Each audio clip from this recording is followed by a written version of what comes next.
Hello po, magandang gabi po. Pasensya na po kung madilim ang background ko sa likod kasi andito po ako sa third floor. Aantay ng tawag. Namiss ko mga anak ko sa probinsya. Minsan hindi ako makatawag sa kanila kasi wala akong load.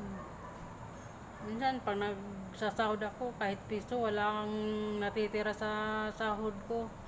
Lahat pinapadala ko sa kanila kasi may anak na akong college. Sila yung priority ko na maka kahit wala akong mahawakan sahod, okay lang. Ganito pala ang nag-iisang naghahanap buhay para sa mga anak.